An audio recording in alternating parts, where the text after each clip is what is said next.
कोई भी पाकिस्तान मुखालिफ तकरीर करेगा, अदलिया के खिलाफ बोलेगा या फौज पाकिस्तान के खिलाफ लबकुशाई करेगा, इसका माइक बंद कर दूंगा। स्पीकर अयाज सादिक का अशरफ जई को कायदे हिज़्ब इख्तिलाफ की कुर्सी पर बिठाने के बाद बड़ा बयान। मजीद कहा कि हम नशिस्त पर ताख़ीर का सबब अदालती उमूर थे। आज पाकिस्तान की हमसाया ममालिक के सिवा पूरी दुनिया से मिसाली ताल्लुकात हैं।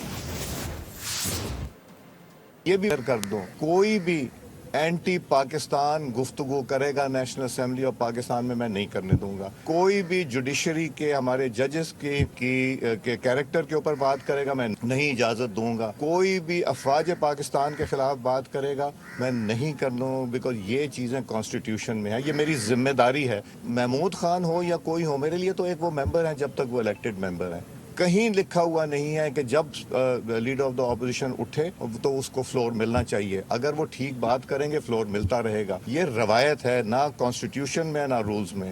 ये डिले जो हुई है क्योंकि नेशनल असेंबली ऑफ पाकिस्तान को पार्टी बनाया हुआ था सुपीरियर कोर्ट्स ने, पहले सुप्रीम कोर्ट ऑफ पाकिस्तान और उससे पहले पेशावर हाई कोर्ट पे। जब उन्होंने केस वापस लिया, मैंने नोटिफाई कर दिया। पाकिस्तान की खारजा पॉलिसी पाकिस्तान की तारीख में कभी इतनी अच्छी नहीं थी जितनी आज है। सिर्फ जो हमारा हमसाया मुल्क है उससे हमें मसला है।